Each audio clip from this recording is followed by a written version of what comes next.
Time for Talking Pints. I am joined by Sigmundur Gunnlaugsson. I may even have pronounced that correctly. Former Prime Minister of Iceland. Delighted to have you on the programme. Thank you. For Talking Pints. Nice to be here with you. Thank you. Now, democracy, parliaments, the gorge.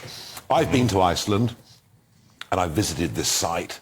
Yeah. You know, where in midsummer, as I understand it, the tribes would send representatives from all across Iceland. You claim to be the oldest recognisable, the Athling as it's called, the oldest recognisable parliament in the world.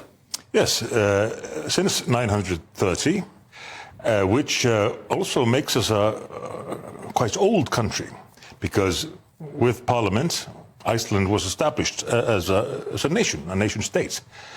This was before the German tribes arrived at what they would later call Berlin.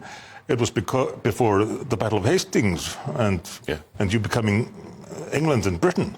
So we've had a long history, and we've always had the same borders because we're an island, as you are. And we have fought for independence, lost it, and gained it again. Who did you lose it to? First to the Norwegians. Yep. And then the Danes took over Norway, and thereby Iceland as well. But even in the early 19th century, or the middle of the 19th century, Icelanders, at that time maybe 50, 60,000 people, were absolutely sure that they should be independent. Yeah, I love it. I mean, it rhymes with what I believe in. And it worked. Independence worked if you use it. Yes. And that's the problem. That's what I worry about now, both regarding Iceland and the UK, is that we are not making enough use of our independence. Now, one thing that you did keep was your fish. And I came many years ago and met the then Icelandic fisheries minister, and you have and we fought a cod war against each other. Three cod wars, right through sort of the early middle part of the 1970s. And you won. You won, we lost. Every time. In fact, you won so comprehensively that international sea boundaries were changed from 12 to 200 miles, and you fiercely protected that 200-mile limit. Is fishing still a highly profitable industry in Iceland? Yes, it still is, but of course the economy is much more diversified now, and we are exporting a lot of products. Amongst others, pharmaceuticals and aluminium. We are the second biggest aluminium producer in Europe, which takes a lot of energy. Is that because of hydroelectric? Or? Yes, exactly. Yeah. That's, you need a lot of electricity to make aluminium. Yeah. But yet we have people claiming to be environmentalists who would like to close all our aluminium production, which would mean it would move to China, where it would emit 10 times what it does in Iceland. More emission. No. Isn't it funny? These arguments are all really very similar in many ways to the ones that we're having. And joining the European club, joining the European Union, it was just never going to happen, was it? Well, soon after I started politics in 2009, becoming party leader 2 weeks after I joined the party, we had a left-wing government which decided to apply for membership of the EU. It turned out to be quite difficult for them, and we managed for these 4 years to prevent that from happening. And once my government took over in 2013, we withdrew the application. And I've been hated ever since. By the globalists, the big corporates, many of the banks. Yeah. Also, trying to find things we have in common. We, after the financial collapse, the banking collapse in Iceland. Which was very dramatic for you. Extremely dramatic. And then it was followed by a volcanic explosion. Yes. And everything was going on. I mean, it was biblical, wasn't it? You know, and you could say that. And your currency fell by, was it 80%? I think it fell by, or something like that. And well, not quite, but it fell considerably. Interest rates went up by 25%. I mean, it was really biblical stuff that was going on. Yeah, it was scary at the time. And it was also scary to see how quickly this caused a lot of internal strife, rather than people all coming together as one would have expected of Icelanders, or I would have. There was a lot of internal strife in the country. But during my term in government, we took on the banks, the creditors of the fallen banks, which were huge foreign banks and particularly hedge funds.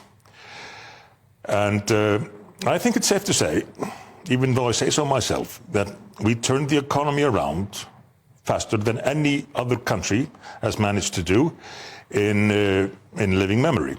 But still, of course, the globalists already hated me, so you can imagine what's happened in their view after that. So I've felt your pain when you've been telling... Well, I remember, I was in the European Parliament at the time, yeah. and I remember Iceland being talked about.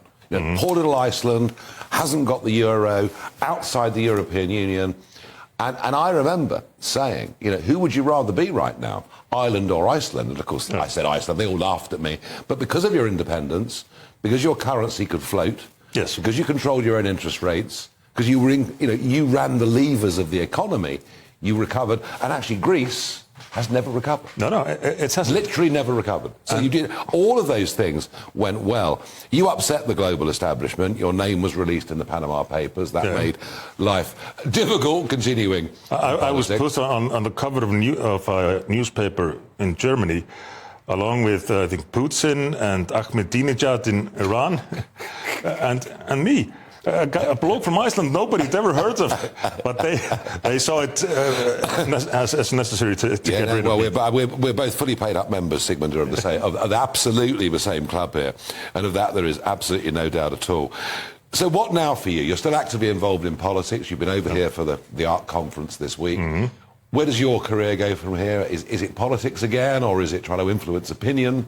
I feel I have to continue doing politics, because there are so many things that could be done so much better. And we have a very unusual government in Iceland now, which aims to be a sort of an apolitical government. So we have a left-green party, we have the former conservatives, I call them former conservatives, and the Progressive Party.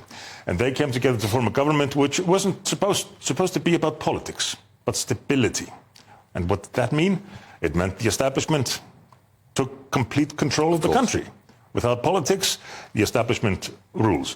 So there are a lot of things I would like to see change in Iceland, and huge opportunities, so I will continue in politics.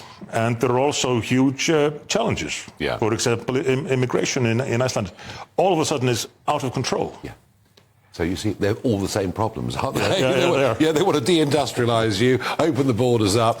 Now, you said to me before we went on air that you could solve our migrant crisis, our cross-channel migrant crisis. So, right, off you go. In my opinion, looking at it from the outside, it's simple. Because people, particularly politicians, make these things so complicated. And they make things complicated for themselves, having given away power to some establishment that always is making things more and more difficult for them. So, when a boat comes with illegal migrants, take them on land, give each of them a bottle of water, and bring them back to France.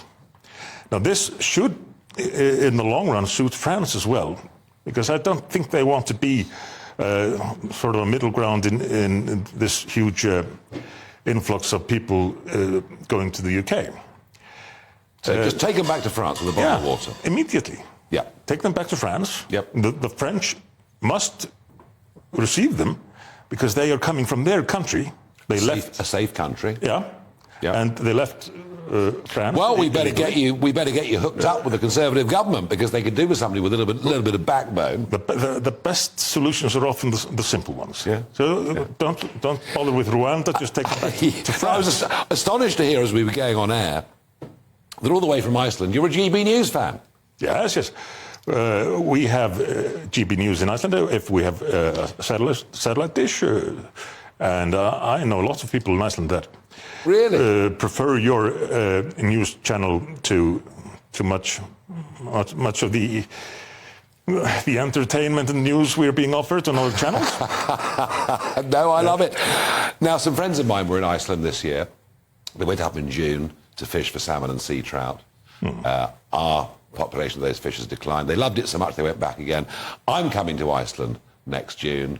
I want to come and catch some salmon and sea trout. And hey, here's your pitch. Should Brits visit Iceland? Well, definitely. Iceland is a great country, the most peaceful country in the world. The nature is amazing. But you may expect, or should expect, the weather to be similar to the UK or even worse. Apart from that... well, we're already coming in big numbers and we'll keep coming, and it's an absolute pleasure to Thank you. Talking Pints, and thank you very much. Thank you very much for having me.